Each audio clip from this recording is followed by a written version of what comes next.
Good evening. Can everybody hear me in the back? I don't know if I got a PA system or not.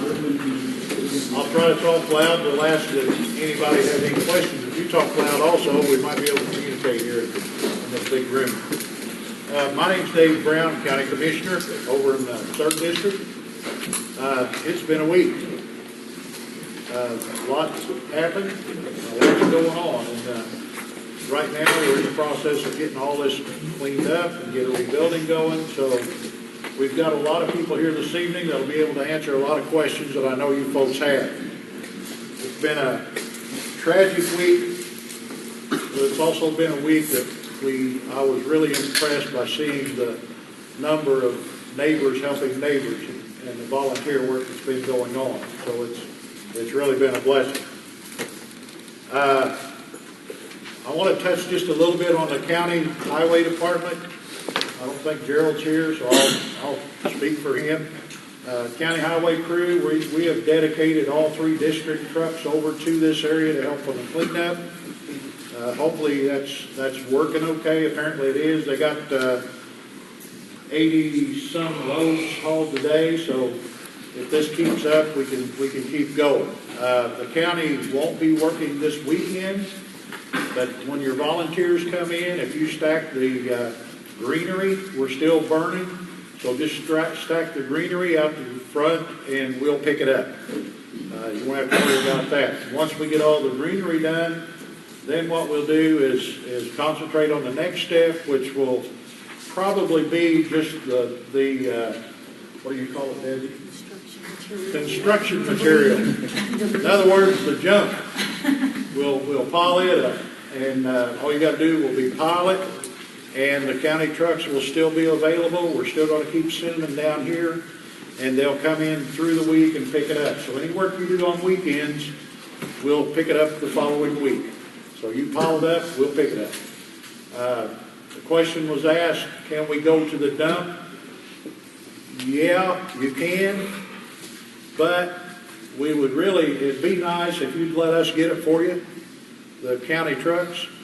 It's just a lot easier for them to keep track of the tonnage. You know, have to weigh all this stuff and everything for FEMA and everybody. So if we could do that, that'd be great. We don't mind picking up. We'll pick up your trash. All you got to do is get it to the road, and we'll take care of it from there.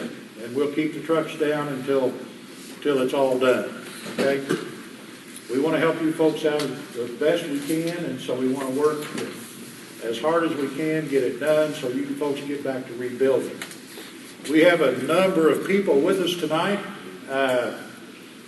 FEMA, Indiana Department of Homeland Security, our assessor, our emergency management director, fire chief.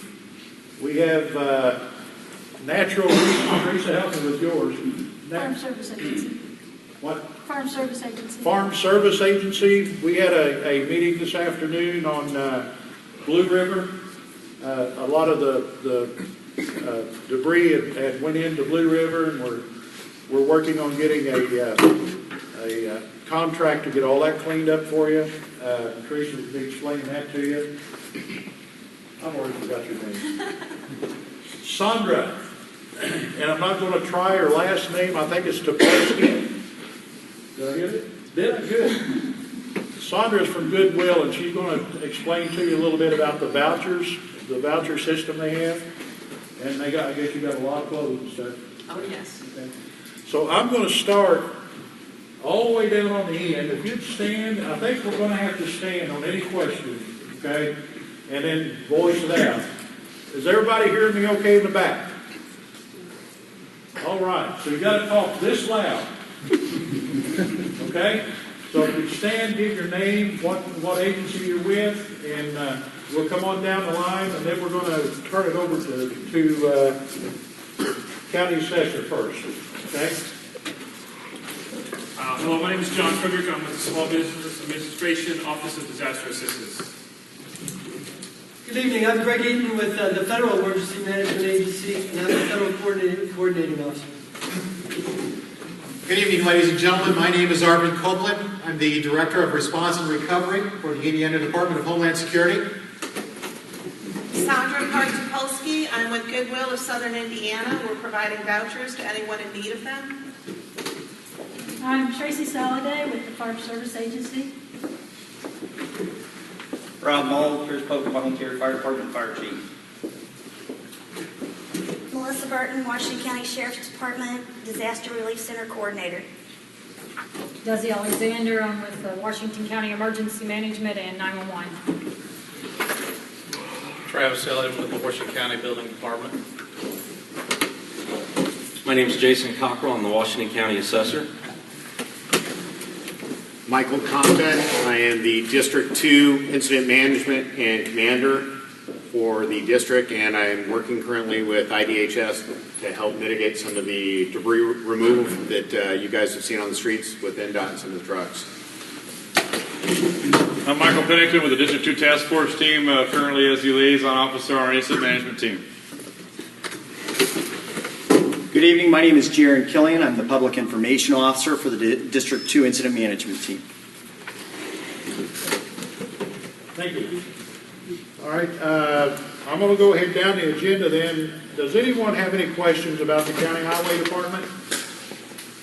Are we doing okay? I got one quick question. All right. We ran into this already. You say you're just hauling greenery away right now. What about some of us that are a little bit ahead of you in getting rid of construction material and stuff such as that?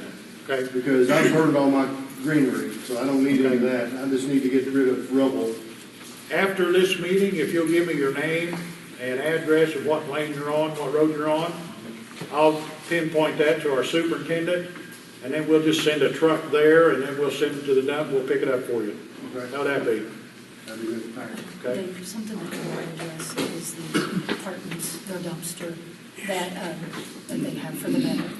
For the metal, there is a lot of metal out here. For the metal, Parton's has put dumpsters in 2 locations Right now. And right they- now, with hopefully get more. Yeah. All the metal all the scrap metal you want to put in them, just take them to that location, put them in.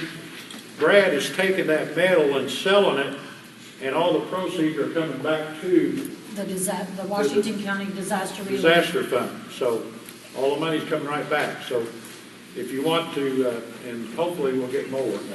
And if you need a dumpster for that metal in your site, I mean, we're not putting them on every property, but we're trying to get them in an area where it's close, where residents can bring the metal and put it in the dumpsters. Right now, we've had one on Rob's Lane and one on Daisy Hill.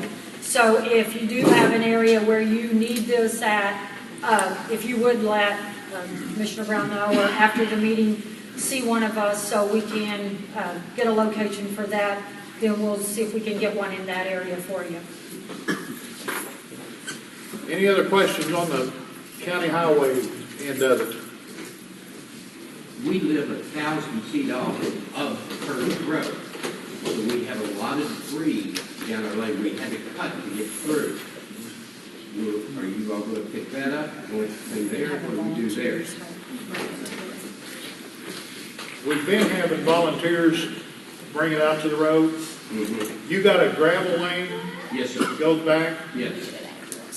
Give me an address so we can get volunteers. Give me your address Okay. after this, and It's 7907 East Hurst Road. But we're talking large pieces, I mean, we're not going to pick it up by hand. Right, we have lots of volunteers, and which we'll hit on here in a few minutes, Okay. coming in, and they've got, some of them have bobcats, some of them have track hoes, some of them have big loaders. Okay. And this gives us an idea of a residence that we might be able to assign that group to help get it to the roadway for county highway to pick up. now if it's close to the road, Okay. close your ears on this, FEMA. Just get it close. 7,000 what? 7,007 South Waukee now, and my driveway's a half a mile. I've got a lot back there too. Okay, got most of it picked up and put in a pile, and I still need to go through the woods, but they're. Well, we still have a lot of Okay. volunteers out there with We do. tractors and bobcats and whatever. They can get that stuff out to us, where we can get it on the county trucks. They called us this morning with Bobcat, but with it being the ravine as deep as it was, they had nothing they could take to grab it. That Okay. was- I mean, they were there to do it, Okay. but they didn't have the equipment to pull it up on Well, it. well, that's something that we probably will need to come out and assess. Right. Before we Right. see who we need to send out there and what we need to get. Okay. We can get that taken care of. Anyone else? Okay. Well, at this time, I'm going to ask Jason Cockrell to speak to you about some property taxes and some forms you need to be filling out. I don't know if everybody knows about that or not, but we're going to let Jason take care of that. Jason? Our goal right now in this time is to try to do anything that our office can do to try to help you out. We're not particularly here to try to worry you about your property taxes. A few things to clarify. This coming bill that's going to come out in May, the law does not allow us to do anything to fix, unfortunately. I have talked to the county treasurer, Bob Woodward, and I think he's trying to work with the state to see if he can set up payment plans or set it up to where if you can't pay, you can pay late without penalties. But I would encourage you to talk to him if you have concerns about the upcoming bill. The big thing that we're trying to promote right now is what's called a disaster petition. We've been promoting it online on the county webpage through the leader. We've done it on the radio, but I realize a lot of you still may not know about it.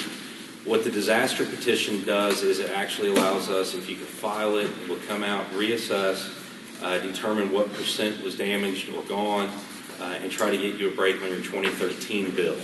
And then whatever you rebuild won't go on until 2014.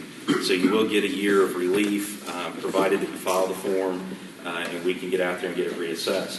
If you don't file the form with us, we can't do anything. Whatever was destroyed will come off in 2014, and whatever is rebuilt will go right back on in 2014. So I would highly encourage you to contact our office. You can call 883-4000. I've got a stack of business cards up here if you want to come get these later. You can call, you can email me. The disaster petition is on the county webpage at washingtoncounty.in.gov. You can call me. I'll fill it out for you, highlight where you have to sign. I'll mail it to you if you can get me an appropriate mailing address right now. Some people have already been in. Yes, ma'am. Could you please give that email address again? The county website, it's Washington County, all one word, all spelled out, .in.gov. And there's a section right on the home page that talks about disaster petitions, and it has a link to the form. Don't make it any more hard than it is. If you log on, you've got any question, call us. We'll walk you through it. We'll fill it out. Some people in the room I know have already filled it out. You're not under a time crunch on this right now. So if you're dealing with insurance or something, you don't have to drop everything to come do this. We'd encourage you to do it as soon as possible for two things. Number one, so you don't forget, because I know you're going to be dealing with a lot over the next year. And the second thing, unfortunately, the county's going to need to try to think about what revenue they're not going to have next year and try to think of backup plans. So the sooner we can get them numbers, the better for everybody, because we certainly don't want Pierce and Polk Townships to be short on revenue next year. But like I said, we're not out here to try to hurt you on your property taxes, contrary to popular belief. Or if you see our vehicles in the area, it's not that we're trying to get in your way. We're trying to stay out of your way, in fact.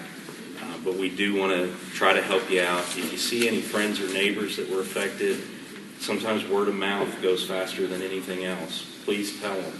They can call me.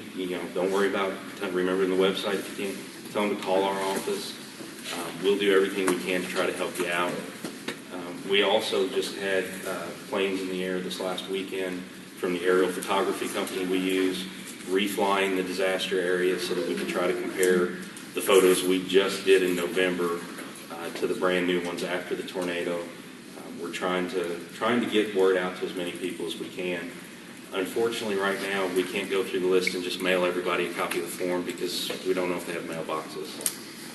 So we want to try to get the word out there, but anybody has an idea of where we can take them. I know Claude at the Sheriff's Department. He offered to have deputies drive them around. I had a couple of people came in this week that said they got the form with the FEMA packet. Like I said, we'll do anything we can to try to help you out. Yes, sir. I think we need everybody to speak up. And Okay, having a little issue hearing. Anyways, call my office if you have any questions, concerns. You can see me after this. I'll take your name and number, mailing address, anything we can do to help you out. When you do file those forms, you don't have to have anything right now except the form and your signature. We will try to follow up with you and try to get copies of your insurance reports, photographs, anything you've got to try to help us out so that we can help you.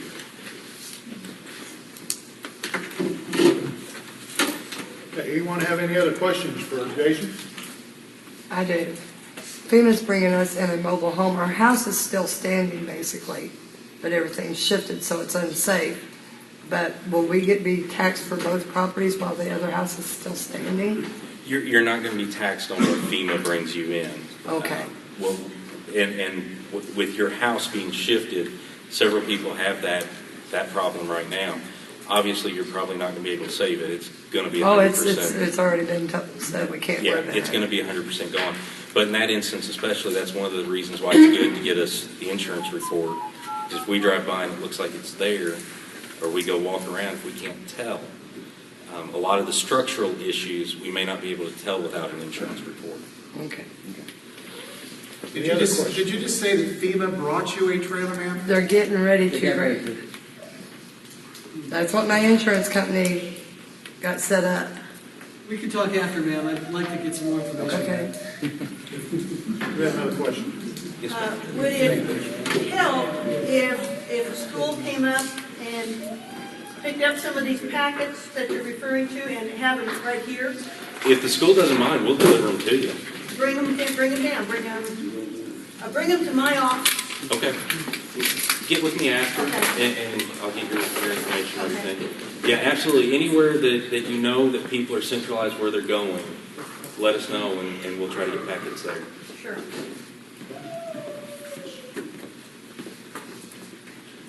Okay, any other questions for our assessor? Okay, we're going to move on then to volunteer information. Desi and Melissa Burton are going to take care of that. So we're going to turn it over to you, okay? I'm speaking on behalf of Meredith Peters. He's been coordinating our volunteers that have been coming in from all over to help you all, and he wants to start now contacting, because I know a lot of residents we've already been out on, and the homeowners have told us, so we're in pretty good shape right now. We don't need anything else right now. I know some of you may need some more help, as we've found a couple of residents already. If you need any more help, please let us know. Melissa and I will take names after here if you need any more. Pete and Rhonda and Kathy are going to continue to make contact with you all and see where you're at and what you need, because you may not need help now, but as you start to rebuild, you may need some help coming in with some volunteers, and we're there to help you in any way that we can. The volunteers are pouring in from all over, and they want to help, and we want to help you also, and if you just let us know what we can do for you, then we'd be glad to set a team up to come to your residence and help in any way we can, whether it's packing out personal items you have left there and moving into your new trailer or anything like that. Just please let us know on that. We've got Melissa Burton. She has been wonderful to coordinate the distribution center, which is where a lot of the supplies has been coming from, and she has ran the distribution center that has had the food, the bedding, hygiene, toiletries, you name it pretty much. And Rob Mall has been heading up the hardware, which has been at the Periscope Fire Department, and it's had all the shovels, wheelbarrows, feed. We've got hay stored at different places. We've got about any items that you guys need, and we just need to know what you need and what your continuing needs are, so we can be assistance to you. And I'll turn it over to Melissa, and she can tell about the distributions. Okay, so far, since Friday, we've had 167 individuals that have came in. We've given them clothes, food, whatever their immediate needs were. We have a multitude of anything anybody could want. So please come. That's what it's for. And if you can't get to us, we'll bring it to you. We have a substation set up on top of Daisy Hill for a lot of the residents that can't get down to us yet, or are still just a little leery to leave it. For anybody who is going to need furniture, we have a running list. We have a notebook almost completely full of gently used furniture that people want to donate. We don't have anywhere to store that yet, so when someone lets us know you need it, we will help deliver it to you. Right now, the hours are, we kind of cut the hours back. We're there from 4 to 8 in the evenings. But if anybody needs anything during the day, we will have somebody in and out. We'll be there all weekend again, and we'll have longer hours this weekend. But if there's anything that anybody needs we don't have, just pull one of us to the side, and we'll do our best to get it for you. We also have the Salvation Army will be at the distribution center on Thursday from 4 to 6. They have not necessarily a voucher program, but they have, after a brief intake with, to assess your needs, they have gift cards to various places that they are handing out. They will be there Thursday from 4 to 6 at the distribution center. We're going to continue to keep your hardware supplies at the firehouse through this week. We're kind of in and out right now because most of my guys have had to return back to work. So if anybody needs in there, track down Jeff Thomas. He does have a key. He can get you in, and then we'll be in and out through the evenings. So just stop by and we'll get you what you need. If we don't have it, we'll try to find it.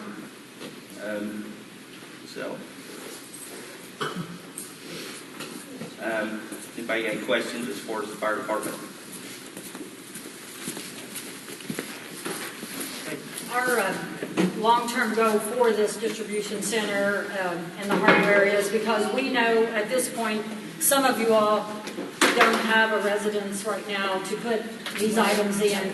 And so we're hoping to locate a place where we can store this kind of long-term, where when some of you guys, when some of you all are ready for those needs, that we will have them available for you.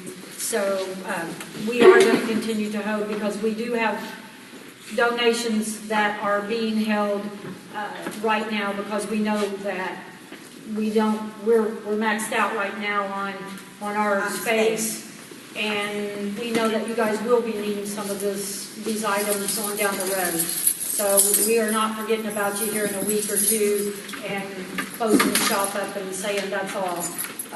We will be available, and we'll get numbers out and stuff for you guys so you'll know where we are. Do you have any more questions about the distribution center? As far as the volunteers, I know we've had from last Saturday, the day after it happened, till the present time here, we've had approximately around 1,500 volunteers come through our registration. We do know there's also been volunteers that have not checked in with us, but through our check-in program and stuff, we've had approximately 1,500 volunteers come through to send out to help you all.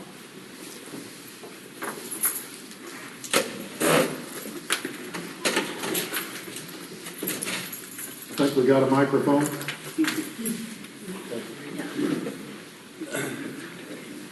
Indiana Department of Homeland Security, Arvin Copeland is going to give us responses on the recovery of that.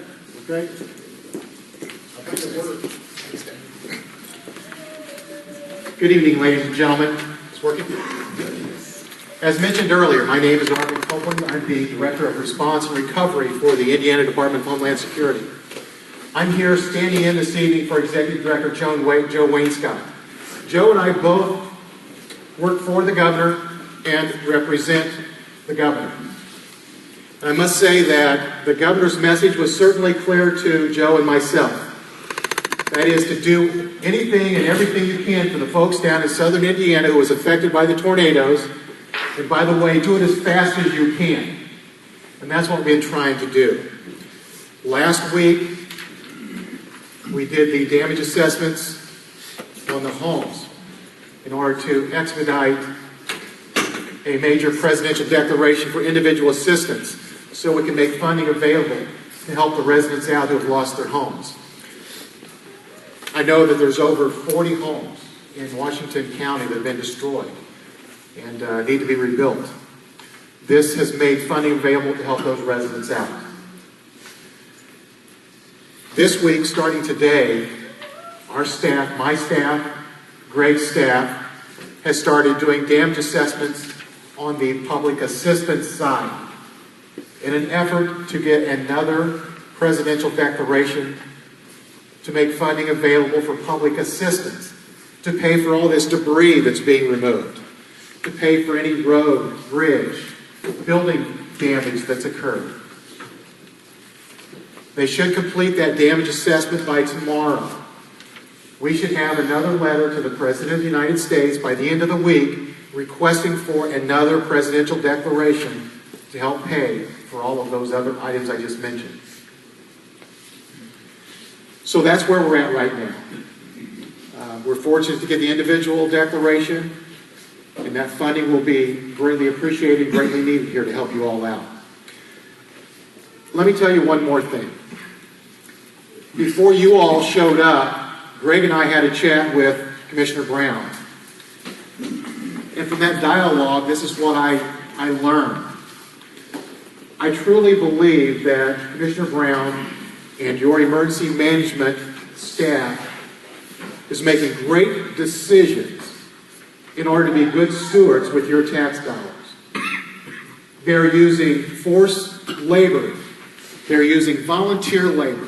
They're doing whatever they can to get the job done without paying outside people to clean this mess up. So, once again, I must confess that Commissioner Brown is certainly making good decisions to get this job done for you all. I will certainly make myself available for any questions you all may have on behalf of the state and Indiana Department of Homeland Security. I know you all want to hear from Greg, who is the federal coordinating officer from FEMA, and what FEMA has planned here. So I will take this from Commissioner Brown. I'll just introduce my colleague, Greg Eaton. He is the federal coordinating officer for FEMA. One more comment before I turn it over to Greg. We'll be setting up what we call a joint field office. And that office is where the entire disaster is administered. So in that office, we will have FEMA staff, we will have state staff taking care of all the problems that occurred during this disaster. If you have any issues, if you have any problems, your emergency manager is our direct conduit. You go through your emergency manager, and she will have direct conduit to Greg and I at the Joint Field Office. And I encourage you to do that. This time I'll turn it over to Greg Eaton, the Federal Coordinating Officer. Thank you, Robert, and good evening, everyone. I'm Greg Eaton with the Federal Emergency Management Agency. And hopefully you've heard from the comments one very important point. FEMA is here in support.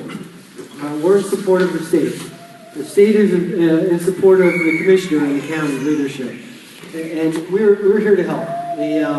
And this starts the process with the federal declaration that occurred on Friday. It starts individual assistance to the 6 counties declared in Indiana. Has anyone registered yet at this point? This morning. This morning? Okay. Have you got a call from an inspector yet, out of curiosity? And then have you got a call yet, by chance? Okay. And you've registered when? Yeah, I'm registered. They've already come out and inspected my home. That's outstanding. And how'd the inspection go? Quickly? Hopefully? Well, efficiently, I would say. Okay. I met with the FEMA contractor this week for handing up my residence.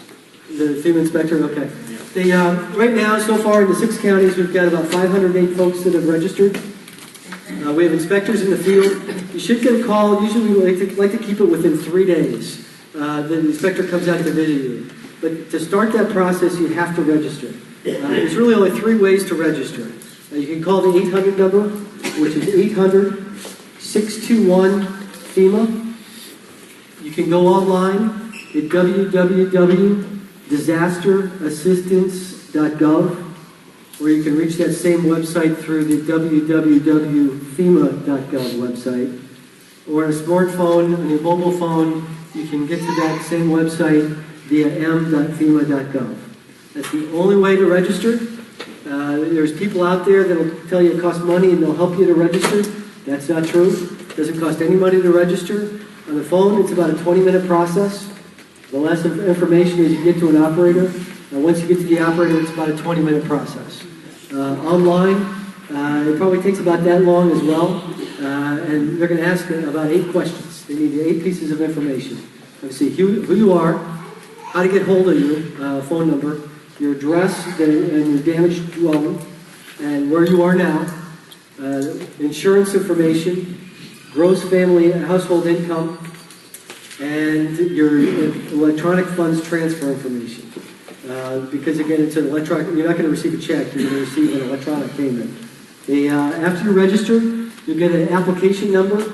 Very important you keep that, because that's going to be your reference number to your application for federal assistance. The next step, you'll get a call from an inspector. The inspector will call you at the phone number you provided. The inspector will need to meet you at the house that was damaged. And they'll go through and look at the house, depending on the severity of damage, but there will be a complete evaluation of the house. The insurance information that you provided in the beginning, they'll talk about that. If you have that with then, or there's other places we'll talk about how to get that insurance information to us. But that's going to be an important part of the process. As you apply for assistance, if insurance covers 100% of your damage, you would not be eligible for federal assistance. What we will cover is above and beyond what insurance covers, what insurance does not cover. If the inspector gets everything he needs and the insurance policy is turned in, you should receive a check within about 7 to 10 days. So far, we've approved about $270,000 that's been approved already. This is since Friday night. The couple other avenues to help you register, there's only 3 ways to register. On Friday, we will be in the old, tell me if I'm getting this right, the old volunteer fire department building. The building behind it on Timber Street, 210 Timber. We'll be there with a joint one-stop shop and FEMA Disaster Recovery Center. They'll be open from 9 a.m. to 8 p.m. on Friday. They can help you register, but we encourage you to register within the community, but they can help you through that process, and they can answer questions there for you. There'll be many state agencies there that can help with all the Department of Insurance, and those type things. Those agencies will be there, and then FEMA will be there with helping to register, answer questions. We'll have mitigation folks there. Our partners with the Small Business Administration will be there. So it is truly a one-stop shop between the state and federal resources to answer all your questions.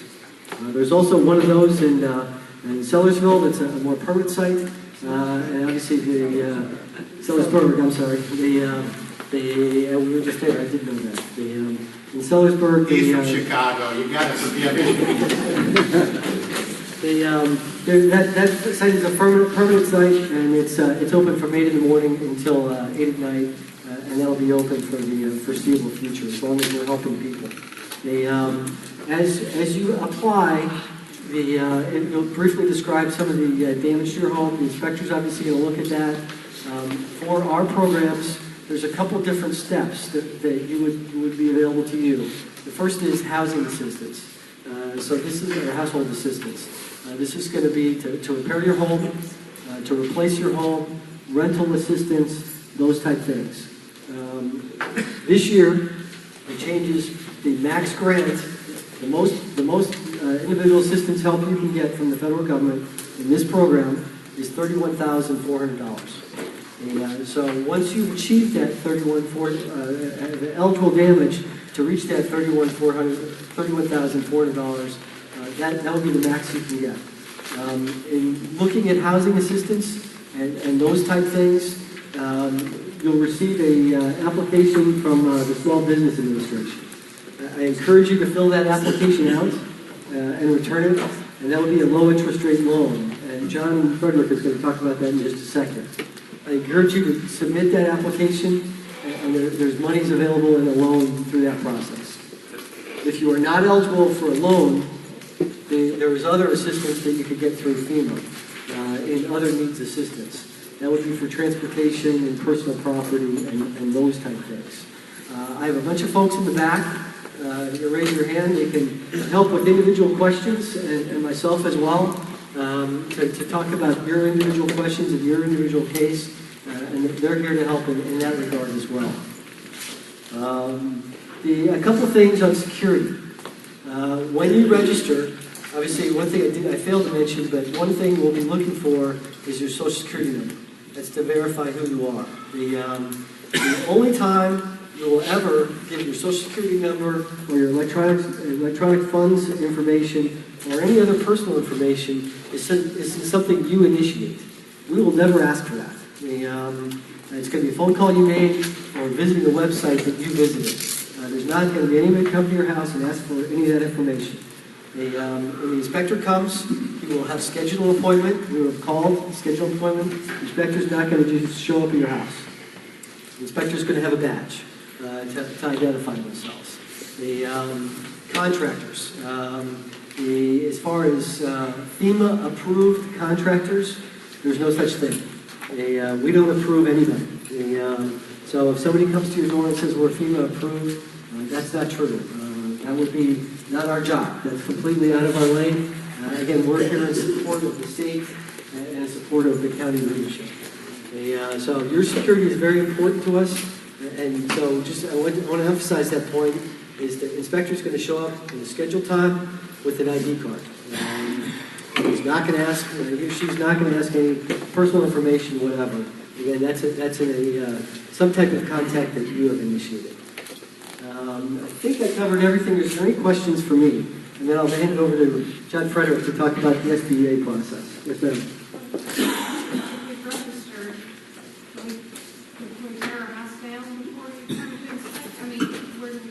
If your house is destroyed, it's going to be very obvious to the inspector. Don't wait. Go ahead and start. It should be a quick process anyway. That the inspector, if you've registered today or yesterday, I would hope there would be a message when you get home or a phone call tomorrow. But just take pictures to document. But don't wait. Start to recover as quickly as you can. Yes, sir. We were fortunate that we were able to get our adjuster in, declare a total loss. In our house, we actually got tore down before the disaster declaration was committed. Right. What do we do about it? Showing the adjuster or your insurance people for FEMA? When the inspector comes out, it's going to be very obvious. Okay. And it's a very quick process. Now, for your insurance, your first line of defense. So any funds in fixing the house that were not covered by insurance, that's where we would come in. So if there's, say, a deductible and some other damage and some other things you had to the house, the insurance company did not cover, that's where we would come in. Yes, ma'am. What if you're underinsured? How do you, but we're not able to prove that until the new home is built, correct? Because what we get for, and unfortunately this is the time to not find out that you're underinsured, but you have a certain amount that comes from your insurance company, and then there's no way we can build the house we had for what our insurance company. This is going to be a time where you may register, and I encourage you to register because the registration period is 60 days by law. It's a 60-day registration period. So if you don't register and you find something later, like the 61st day, you would not be eligible for assistance. So I encourage you to register. In your case, you may be talking to our operators on the 800 line, the 800-621 FEMA line, several times. Once you've applied, it's about 18 months to close your case. And again, it's a fixed time period. So as you go through that process, you want to make sure you stay in touch with us, and we can help through that process. It is a two-way street, and we're trying to provide as much assistance as we can. So that may be helpful as you go through. And again, once you get to the $31,400, that would be the max. That would exceed anything else you can get. The other question is on the income. It's not listed on the bill of paper as something that you have to have, but I thought you said you have to have our income. Gross Is income, that yes. taxable income? I'm a disabled veteran, so mine's non-taxable. That's a good question. I'm not sure I can answer that. Maybe somebody in the back will be able to answer that. But the question is taxable income versus non-taxable income. As far as gross income for the household, when you call and register, I would just identify that, and they'll be able to help you with that. And that'll be a fairly easy thing to resolve. Yes, ma'am. When does that 60-day waiting period begin? The 60-day registration period started the day of the declaration. I can't tell you the exact day the 60 days is, but it's 60 days from the declaration. It happens to fall on a weekend and rolls to Monday, and there's all kinds of other rules to make sure that we're fair to everybody, but it's 60 days from the declaration, which would have been last Friday. Any specific questions? Again, we have folks in the back that are happy to help. This is a partnership on all our parts, public assistance especially. When we get to that piece, in supporting your county and the infrastructure here, we have a staff that's growing, since I'm paying for it, kind of large. But they're providing a lot of parts. In providing individual assistance and then public assistance in supporting the county leadership. So thank you very much, and we'll be around this afternoon or after the meeting's over to answer any other questions you have. Next is John Frederick. Hello, my name is John Frederick, and I'm with the Small Business Administration Office of Disaster Assistance, and I wanted to jump in here because there were so many things that came up where our agency kind of helps out. First and foremost, don't get confused with the name. Even though our name is Small Business Administration, if you're a renter, we can help you out. If you're a homeowner, we can help you out. If you're a nonprofit, we can help you out. And also, if you're a business, we can help you out. Okay? Just to highlight a few things, one of the reasons, or some of the reasons why you should apply is because our service doesn't cost anything. Okay? As in your case, if you lost your home, you might be eligible for refinancing or relocation. Okay? The interest rate, I believe, on a home loan is less than 2%. So that's one of the reasons why we kind of encourage everybody to start the process. And to start the process, we encourage you to register with FEMA with the 1-800-621 FEMA, and that will get the process started. And then if they send you out an application, the application, it's not difficult at all. It's 4 pages for the homeowners. And all they're going to ask you is basic information. And basic information, they're going to ask you where you work, where you have your money, stuff like that. It's not really difficult at all. Some of the other highlights of the program are, let's see, I had so much to say now I can't get it out of my head. As in your case, if your home was totally destroyed, once again, you might be eligible for the refinancing. We just refinanced the house with VA. But your house is gone now, right? Everything's gone. Yeah, so that's like one of the things that we might be able to help you out with. So we encourage everybody to apply because once May 8th comes, I think May 8th is the last day of the deadline. You don't want to lose out on the opportunity to get help in the form of a loan. Does anybody have any questions? John, 1 7/8. The interest rate is 1 7/8. 1 7/8. I think that's better than most banks right now. So you talked about eligibility. You may be eligible. What are the eligibility requirements? What are some of the things you look at? They're going to look at repayability. My phone making all this noise. Some of the things we're going to look at. They're going to look at your credit, okay? And don't be afraid of applying if you think you have bad credit. Because, like, I used to be a loan officer. That's how I started with the agency. And you can have what I like to say is bruised credit and still be eligible for a loan. Our process is a little bit different than a commercial bank. And on the commercial side, sometimes they're looking for a reason to tell you no. That's not how we operate in our agency, okay? We're looking to help people and get them back on their feet. Where FEMA leaves off, we take up where the FEMA leaves off. One of the other reasons why I think you might want to throw an application is your insurance, okay? Like you said, you may have, if you don't have replacement costs and you have depreciated costs, you might be in for a rude awakening when the insurance company comes back and says, well, you know, we're going to give you X amount of dollars that's right here, and you need X amount of dollars right here. Okay. Don't let that replacement cost convince you that you're covered. Right. Because we found there's a cap on that. Right. And when you have 100% loss, the cap is not enough. Right. So that's where the agency comes in and says, all right, we can give you a loan. Okay. Like I said, they will look at your repayment ability, your credit history, and collateral. We will not decline you because you do not have collateral. Okay. Like I said, we help renters, homeowners, businesses, and nonprofits. Anybody else have any other questions? Are there limits on the loan? Or Yeah, the loan limits on a business is $2 million. Okay, on residential, it's going to be $200,000, and for renters, it'll be $40,000.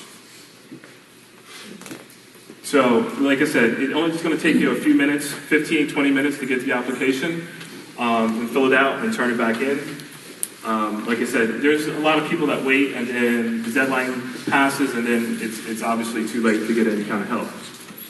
And if I heard you right, you're talking, the application is the FEMA. No, it's a different application. When you call FEMA, and if they send you an application, it'll come in the mail, okay? Or you can stop at the one-stop shop and get the application that way. I kind of encourage everybody, if you can go to the ERC or the one-stop shop, to bring the application there, because we have experts. These people have been doing this for decades almost, and they will review your application, and then we'll send it off to you. Send it off to our processing center in Dallas, Texas. So if you can, you know, bring it to them, let them review it, because what you don't want to happen is if you send it to Dallas, okay, and you don't have some of the paperwork, they're just going to send it right back to you. Okay? That's one of the things, the good thing about having a resource center like that. Go ahead and do that. Another reason is a lot of times we can get money to you faster than your insurance companies. Our process is it's very streamlined, and it's designed to get you money as fast as possible. We do not duplicate benefits, which basically means if you got money from the insurance company coming to you, okay, what we'll do, we'll take that off the top of your loan so that your insurance proceeds get assigned to the agency. Yeah. Can you tell me where that one-stop shop is again? It's at 210 Timber Boulevard, which this is going to be the little white block building, some of you know it as the old FOP Lodge, I think, behind the old Pekin Fire Department, almost directly behind the town hall. And you probably are going to have to access the gravel parking lot behind the town hall, because parking right there by it is limited. And that would be Friday? Friday from 9 a.m. to 8 p.m. Thank you. You can also start the process on our website, which is www.sba.gov. And they call it an ELA, which is electronic loan application. You can do it that way. You can always come to the center, or they'll mail you one if you call the 800 number. Our 800 number is 800-659-2955. But once again, I encourage everybody to register with FEMA first and go from there. Anybody else have any other questions?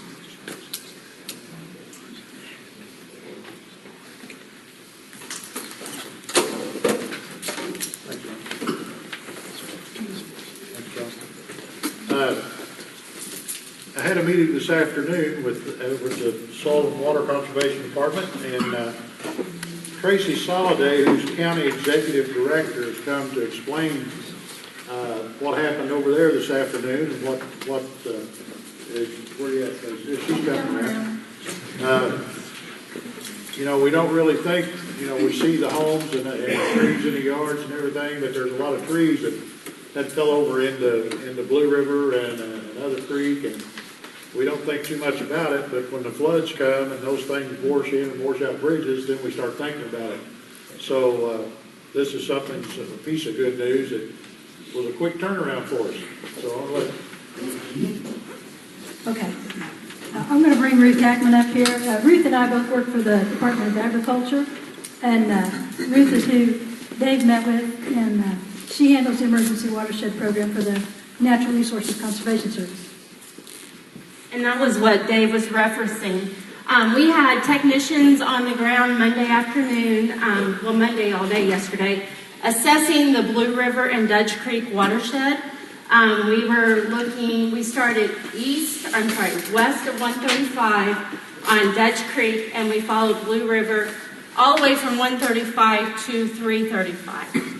And we found approximately 4 miles of damage with trees in this stream. And with our emergency watershed program, we have already got money in the state, and we're working with the county government as a sponsor to remove that debris from the streams. So, landowners, if you're outside of that area and you have frontage with a stream that has debris in it, you need to let us know, either Dave or myself, and we'll get that looked at and possibly add it to our assessment. So that's where we're at with the Emergency Watershed Program. And then Tracy has another one. Okay, and I'm Tracy Soliday. I'm with the Park Service Agency. We both work out of the same office. What we will have available, the request went in this morning to DC, and we hope to have a quick turnaround time on it.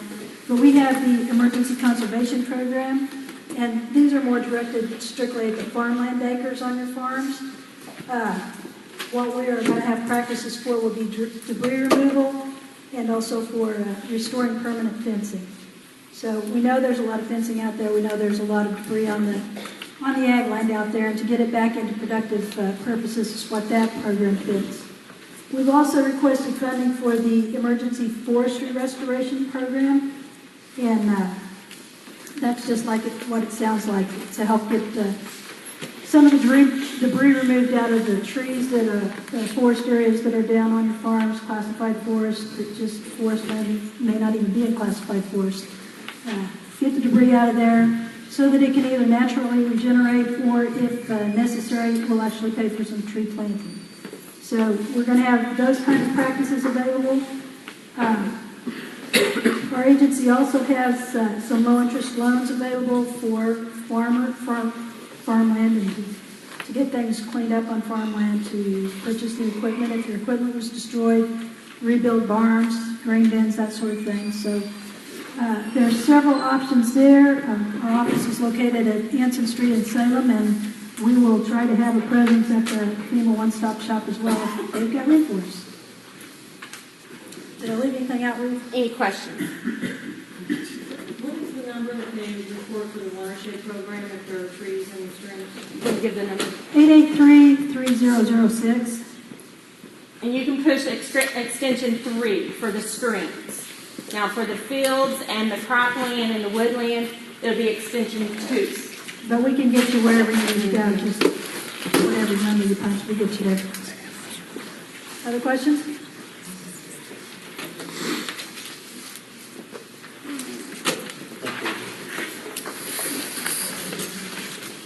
We also have Sandra Park Sapolsky.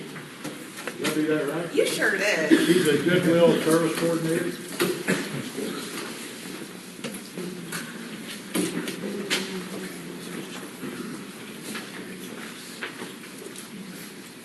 Thank you. Again, my name is Sandra, and I work for Goodwill of Southern Indiana, and we want to make sure that if any of you who have been affected by the tornado are in need of clothing, housewares, furniture, anything that we have in any Southern Indiana Goodwill store, we want to make that available to you at no charge.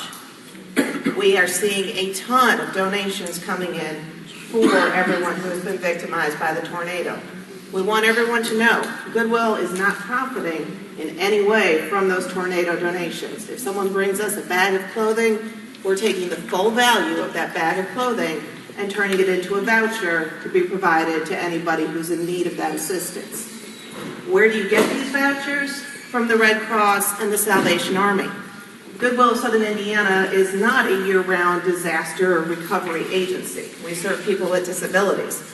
But what we can do that nobody else in Southern Indiana can do is take all these donations of clothing and housewares and furniture and sort, process, accept them, make them available back to you.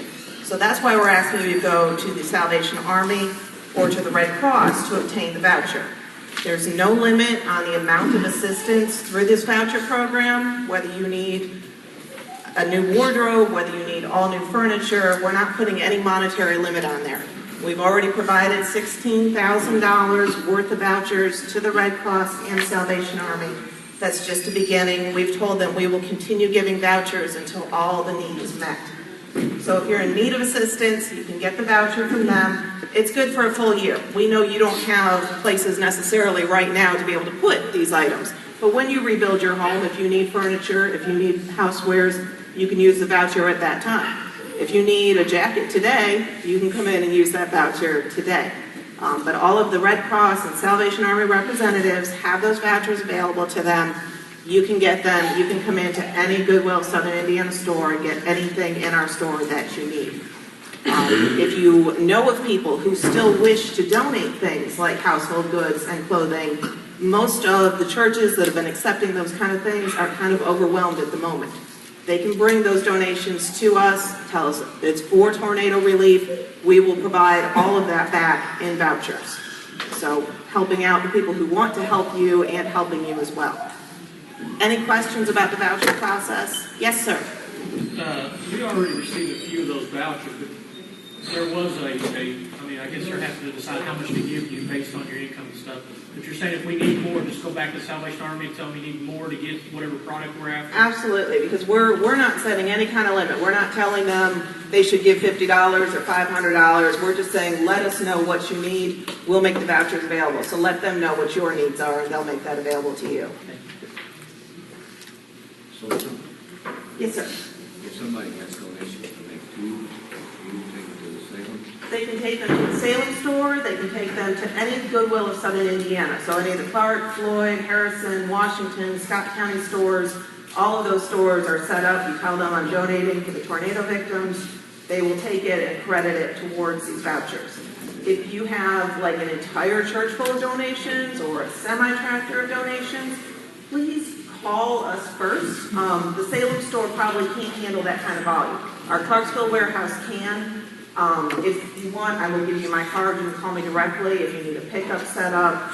Once we get to a point where people don't immediately need things and the churches need to recover their space, we can come and do those pickups. If you've got a big semi to bring us right now, give me a call and I'll make sure that there are people probably at the Clarksville warehouse available to be able to take those in and process them. You do that on Sundays too? Of course. I want to make sure, because I have a semi-trailer up at Hancock. We're doing an Eastern to Eastern connection. Okay. We have furniture. Okay. We do have fewer people on staff, but if you let me know that you're coming on Sunday, I'll make sure that people are there to be able to handle that. In that regard, they want to come this Sunday. Okay. Can we get together after the meeting and we'll set up that? Absolutely. We want to make sure that anyone who wants to donate can do that, and that we're responsibly taking those donations, protecting them, making sure that it's available when anybody here is in need of them. So, yeah, just coordinate that through me if it's a big donation like that. And we're also taking the donations at the Methodist Church at our distribution center and taking them to Goodwill too if somebody can't get it up there. Absolutely. We have the means to transport things up there too, and that's what we've been doing as well. Absolutely. Because We're working together. we are working together. So. Absolutely. Yes, ma'am. Now, are you giving vouchers to Salvation Army and Red Cross, or do you give money to Salvation Army and Red Cross? We are giving the vouchers to them. Okay. We've given Correct me if I'm wrong, but I thought Salvation Army, instead of giving vouchers, they were giving like money cards. They should have both. The money cards are their operation. I don't know what they're doing with that, but they should absolutely have Goodwill vouchers in addition to give out to people. They will be on site, Salvation Army. Salvation Army will be on site Thursday. It was my understanding they're doing vouchers as well as like Walmart gift cards. But I know from speaking with the Salem Goodwill manager yesterday, all the donations that they have, like that we have sent, or just that people have came in, they have already generated close to $12,000 in donations to go towards these vouchers, just from the Salem store. That's absolutely. So that's fantastic. And that's, again, we've given out 16,000 so far. That is just the beginning. We are seeing a huge outpouring, not just at the Salem store, but at all of our stores, of people who want to help, and we will absolutely make sure that as long as you have a need, the vouchers will keep coming in. Okay, thank you.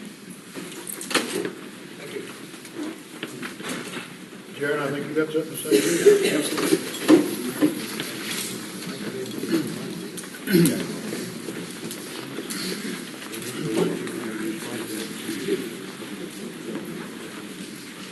Hi, thank you. My name is Jaron Killian. Again, I'm the Public Information Officer for the District 2 Emergency Management Team that's down here. A couple of quick announcements that we did want to make with you all is that beginning tomorrow and going for the next 6 days, there's going to be a disaster food stamp program that's going to be available.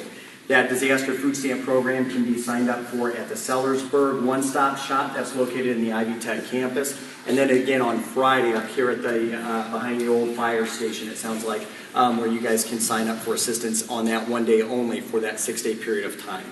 The other thing that I wanted to cover, and I know several other individuals have talked about this as well, is that we really want to reiterate the point that if anybody is soliciting you for donations, soliciting you for money, asking you for your social security number, your bank account information, they absolutely need to have some kind of governmental issued ID. Nobody's going to ask you for that information. Nobody's going to ask you for payment to take any of your items or goods away without having an ID. We've had a couple of cases in the communities, all of them affected in the area, where folks have started being asked for $25 to pull your trash away. We need you to make a donation, and you've got to come down and leave your residence, which gives them an opportunity for looting. So we really want to make sure people are aware of those events happening, and that at no point in time are you going to be asked for that information up front. Additionally, one of the items that we handed out this evening was a rebuilding newsletter that's being distributed daily. These are hopefully going to be distributed in your communities at some of the distribution points that we've set up. This is changing daily. So just because you've seen this, it's the same format. It changes colors ever so slightly on day to day. But look for the day's date in the upper left-hand corner. And that's going to be the most up-to-date information with the information that we'd like to distribute out. Unless you have any further questions for me, I'll turn that over to Chief Compton.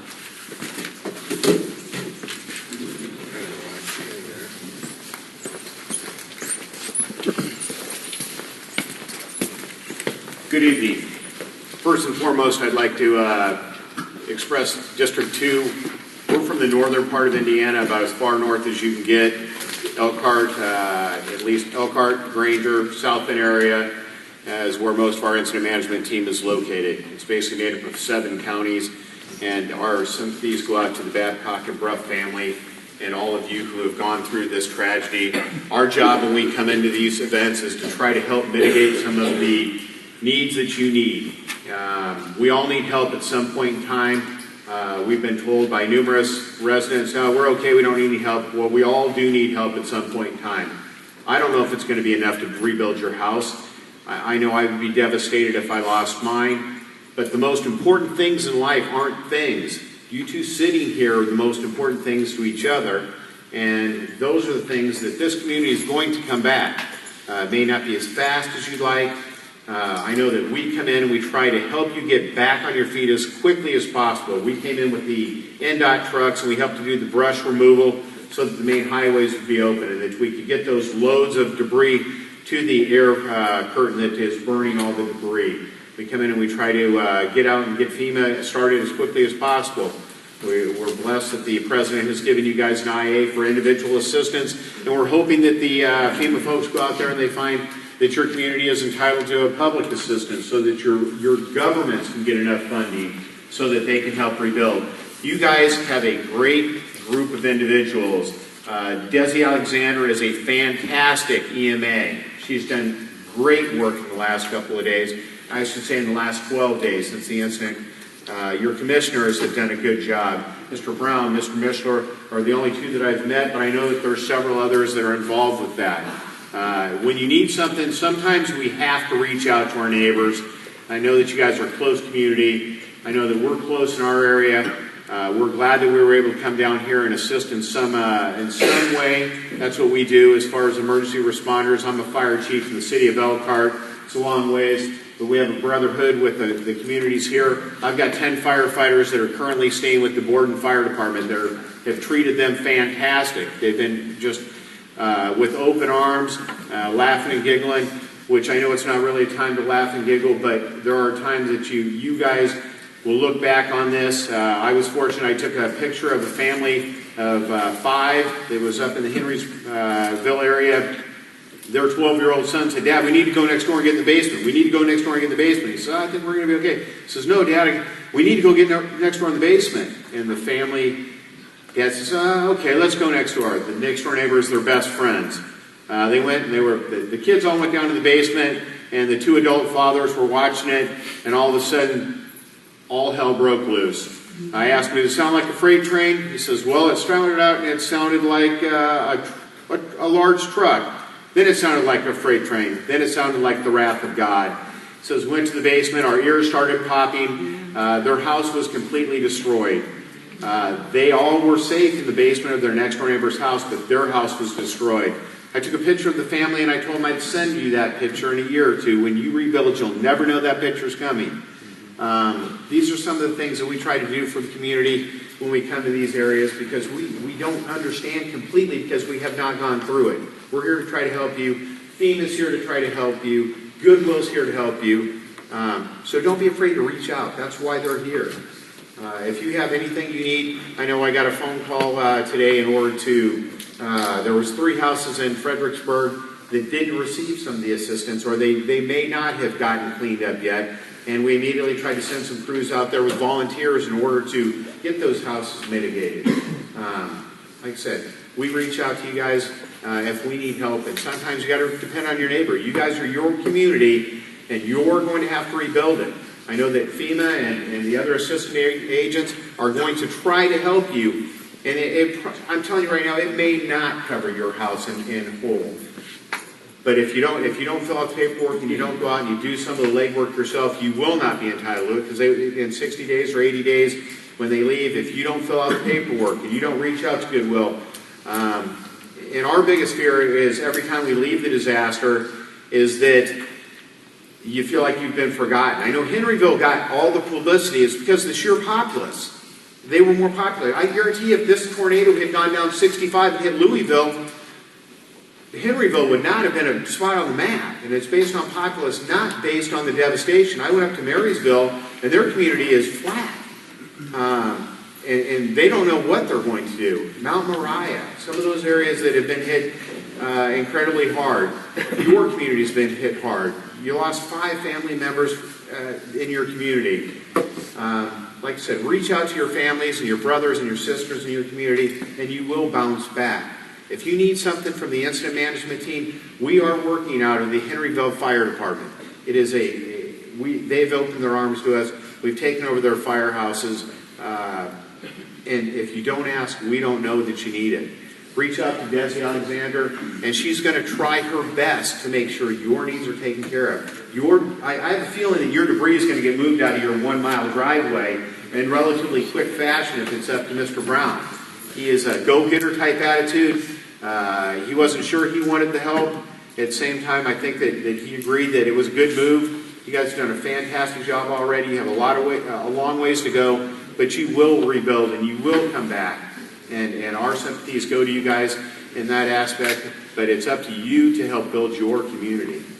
If you have any questions, you can reach me at the Incident Management Center, at the Henryville Fire Department. Our tour of duty more than likely will be ending. We will actually, you'll see a lot of the NDOT trucks starting to leave this area. We did a declaration with your commissioners in order for debris removal and some humanitarian assistance.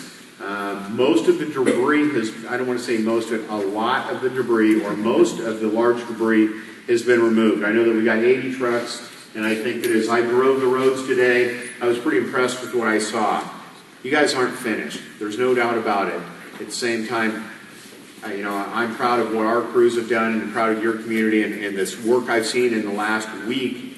It's been pretty amazing. If you guys have any questions, don't be afraid to call and reach out to your county officials and Desi, and they will make some things happen, at least within their boundaries. I'm not going to tell you they're going to be able to rebuild your houses, but they're going to try to help you. Thank you. Thank you. Did I get everybody down? Okay.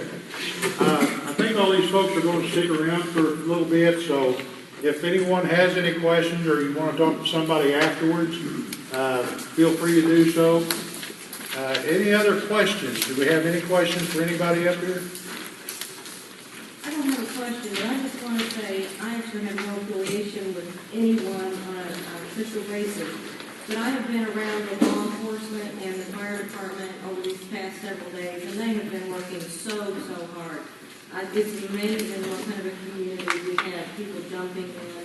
They've been putting in such long hours. Every time I'm over there, they're there. And if someone is not getting assistance, it's simply because they're not aware of it.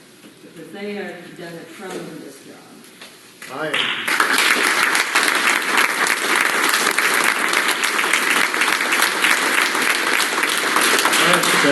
Last Friday night, I went up to the sheriff's office right after all this came through. Claude had called me and said, we got 4 or 5 bus loads of little guys and we got to get to Salem because you don't have any power down here. He said, we got to feed them. How are we going to do it? And I said, we'll feed them. We just feed them. Sometimes you got to just do what you got to do, to get it done. And that all happened. And then I started watching. There was, Claude, I think 5 gals in the dispatch office. I think, I'll tell you what, I never seen a lot. I mean, they was taking phone calls just as fast as, it was so hectic, but it was organized too. I had one person writing on the board, everything going down, where we needed to be, what we needed to do. And I am just so proud of our county. I've lived in Washington County all my life, and I've been around the world. I was in the service with Claude, and I couldn't find any place any better. And we'll get through this. It'll be done. We'll get through it, and then we'll go on. Okay? So, we got another question. Go ahead. I'm done. I'm just going. I don't want to start preaching, so I'm going to let everybody. I don't have so much a question as I live up on Daisy Hill, and I'm looking at first houses come around the curves, and Clark County has been really good to me. I just want to make that comment, so you all know. Yes.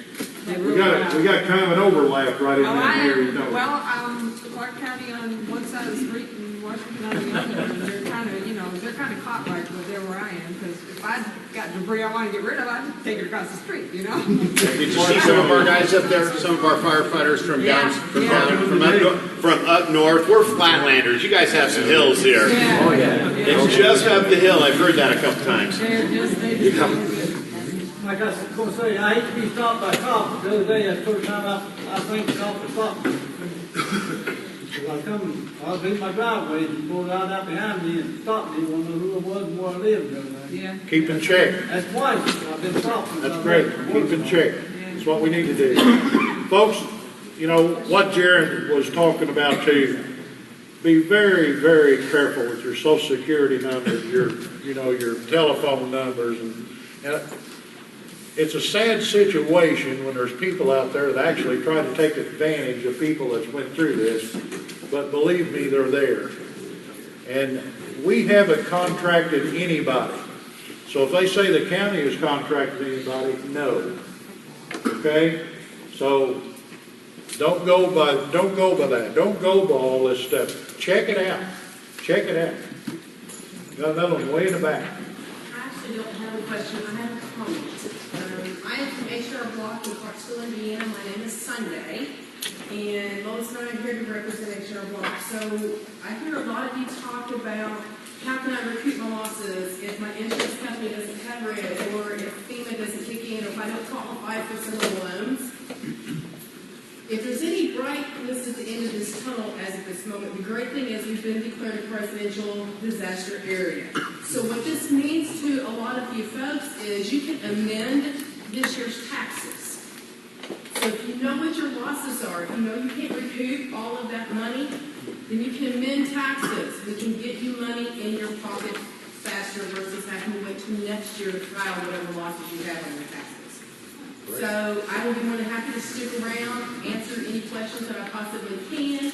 I actually have some handouts for you guys if you're interested in that, and before I can go out and get those with business cards. But if you need anything, if you have any questions whatsoever that would work with taxes, please let us know. That's what we're here for, to help you guys. Okay, thank you. Greg, you want to go ahead and elaborate on that? I just want to clarify one thing, social security numbers and electronic funds transfer information and any personal information. You're only going to give that information in something you initiate. You initiated a phone call, you initiated going to the website. Even if you have the best badge around, nobody's going to ask. None of our folks are going to ask. I don't think anybody from the county's going to ask. Nobody from the state's going to ask. If somebody's asking for your social security number, their intentions are not right. If you call, you go to the website, that's where you get that information, no other place. No other questions? Thank you all for coming. I hope we've helped in a way. Don't forget to get all your paperwork down so you can all take care of it. Thank you. Talk about it again, the state saves it. Yes.